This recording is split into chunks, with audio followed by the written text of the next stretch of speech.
నిజంగా మానవత్వం ఇంకా బ్రతికే ఉంది. మానవత్వం ఉన్న మనుషులు ఇంకా ఉన్నారు అనడానికి బెస్ట్ ఎగ్జాంపుల్ ఇక్కడ కనిపిస్తున్న ఈ ఫోటో. ఈమె ఒక ముస్లిం మహిళ. నేను ఏ రోజు కూడా నేను చూడలేదు, ఆమె నన్ను చూడలే. కేవలం నా వీడియోలు మాత్రమే చూస్తుందంట. నాకు యాక్సిడెంట్ అయిందని తెలిసి హాస్పిటల్లో ఆ రోజు ఇదే టీషర్ట్ వేసుకున్నా. హాస్పిటల్లోకి వచ్చి ఇక్కడ ఈ మహిళ ముస్లిం మహిళ, కానీ ఒక దేవుణ్ణి తీసుకొచ్చి ఇదే నాకు కట్టి, అన్నా నువ్వు త్వరగా కోలుకోవాలి, నీలాంటి వాళ్ళు సమాజానికి అవసరం అని హాస్పిటల్లోకి వచ్చి ఎత్తుక్కుంటూ, ఎక్కడ ఒడియంపేట నుంచి. ఈమె ఏం పని చేస్తుందమ్మా, ఎవరమ్మా నువ్వు అని అడిగితే, ఫస్ట్ రావడంలో అన్న నమస్తే అంటే, నమస్తే అమ్మా, ఎవరమ్మా మీరు అన్నా. సారీ ఏమనుకోవద్దు, నాకు గుర్తుపట్టలేదు అంటే, లేదన్నా నేను మీకు తెలియదు కానీ మీరు నాకు తెలుసు అన్నాడు. ఎలా అన్నా, నీ వీడియోలు చూస్తున్నా అన్నా అని. సరే ఏందమ్మా విషయం అంటే, మగ్గం నేస్తుందంట.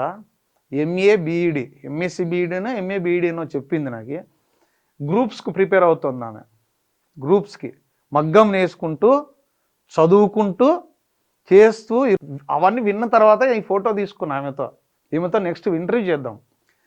ముస్లిం మహిళ రామకోటి రాసింది. అది రాసిన తర్వాత శివకోటి రాసింది. అంటే 1,000,000 సార్లు. ఒకసారి ఈ కుల మతాల గురించి మాట్లాడే కొంతమంది ఇంకొద్దు, కానీ బూతులు వస్తే బాగుండదు, కానీ మాట్లాడకూడదు. వాళ్ళకు ఒకసారి సిగ్గుండాలా. ఈమెను చూడండి, రామకోటి రాసినారు, శివకోటి రాసినారు. ఈమె ఇంకా చాలా సోషల్ యాక్టివిటీస్ అవన్నీ చేసింది. అవన్నీ ఈ సందర్భంగా చెప్పను, ఆమెతోనే చెప్పిస్తా. ఈమె నా కోసం వచ్చి, నేను ఎవరో తెలియదు, ఆమెకు నేను ఏ సాయమో చేయలే, కనీసం ఆమెకి ఏ న్యూస్ పెట్టలేదు, అసలు ఆమె ఏమీ తెలియదు. నాకు నిజంగా ఒక సొంత చెల్లెల మాదిరి. నా ఓన్ సిస్టర్ ఉన్నా ఆ విధంగా ఫీల్ అయ్యేదో లేదో నాకు తెలియదు, కానీ ఆమె వచ్చి నాకు అది ఈ కట్టి దేవుంది. మామూలు దేవుళ్ళని హిందువులు ముస్లిమ్స్ దేవుళ్ళు నమ్మరంటారే, మరి ముస్లిం మహిళ వచ్చి ఉన్న రాఖీ కంటే పవర్ఫుల్ దేవుంది గట్టి నాకు. చూడండి, నిజంగా అమ్మ నీకు సెల్యూట్ చేస్తున్నా తల్లి. నీలాంటి వాళ్ళు నాకు ఈ విధంగా వచ్చి నాకు హాస్పిటల్లో కోలుకోవాలని మీ బ్లెస్సింగ్స్ ఇచ్చారు చూడు.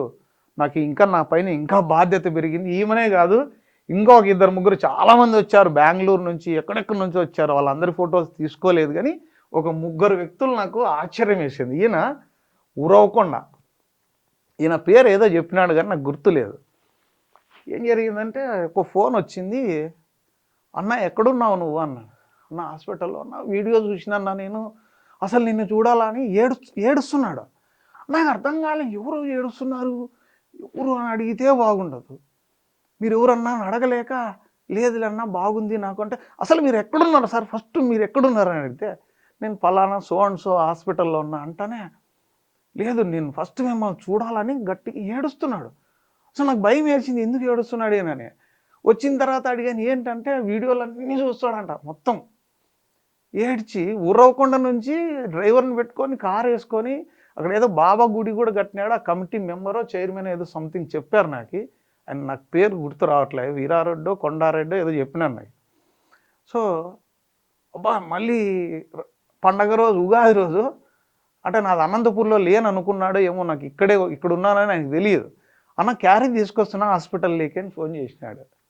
పండగ రోజు లేదన్నా, నేను ఇంట్లో ఉన్నా, నేను ఉండేది అనంతపూర్లోనే అంటే. చూడండి, నిజంగా ఎన్ని రోజులు బతికినామని కాదురా బా, నిజంగా ఆ కిక్కే వేరబ్బా. ఈ తర్వాత ఇంకొక ఆయన ఫోటో చూపిస్తా. ఈయన కూడా ఎవరో నాకు తెలియదు, ఆ పేరు అడగలేదు, కానీ ఈయన హ్యాండిక్యాప్డ్, ఒక చెయ్యి లేదు, బ్రెడ్ తీసుకొని వచ్చినాడు.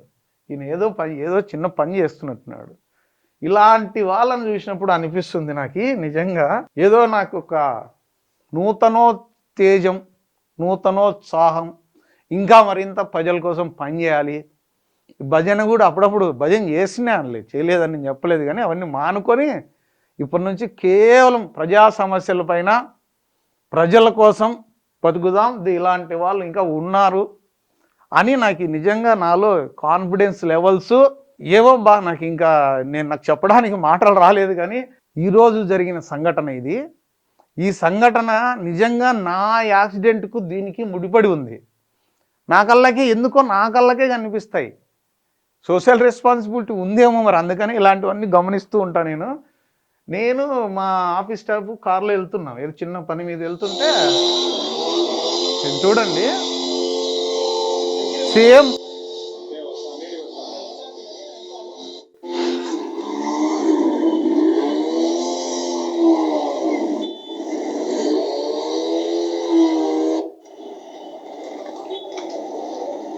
హీరో హోండా సేమ్ మనం రైజు మంది యాక్టివా కాబట్టి బ్రేక్ వేసినా అది వెళ్ళిపోయింది. ఇది గేర్ల బండి కాబట్టి దీనికి క్లచ్ ఉంటుంది.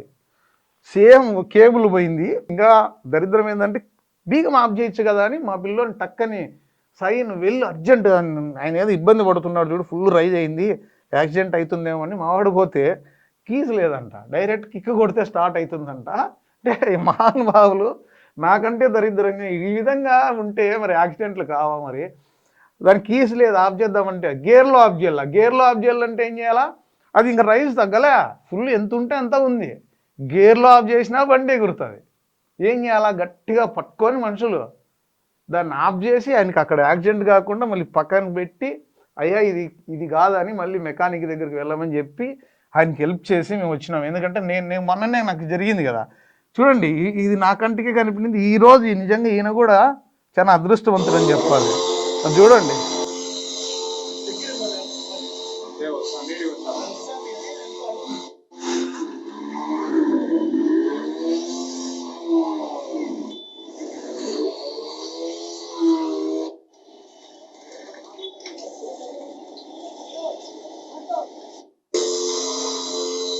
కేబుల్ పోయింది పూర్తిగా.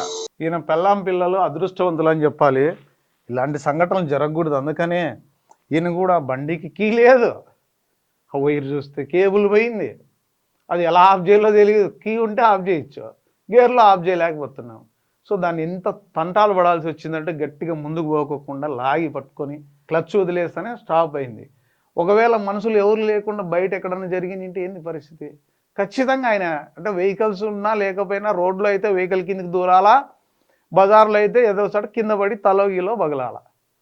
ఈ సంఘటనలు జరుగుతున్నాయి. అందుకనే కొంచెం ప్లీజ్ మన ఫ్యామిలీ కోసమన్నా మనం కొంచెం బండ్లు, అందుకనే ఈరోజే నాకు అంటపడింది, ఇలాంటివి జరగకోకుండా కొంచెం ముందు జాగ్రత్త పడదామని ఈ సందర్భంగా ప్రజలను కొంచెం రిక్వెస్ట్ చేస్తున్నా.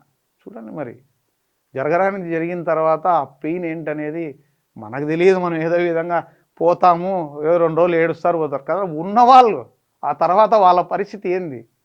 ఆయన ఫ్యామిలీ హెడ్ ఉన్నట్టున్నాడు. ఆయన బాగా పెళ్ళి ఒక 45-50 సంవత్సరాలు ఉంటాయి ఆయనకి. సో ఇది చాలా తప్పు. సో ఆ తప్పులు జరగకోకుండా మనం ముందు జాగ్రత్తగా బండ్లు ఏమన్నా ఉంటే రిపేర్లు చేయించుకోవాలని ఈ సందర్భంగా మనవి చేస్తున్నా.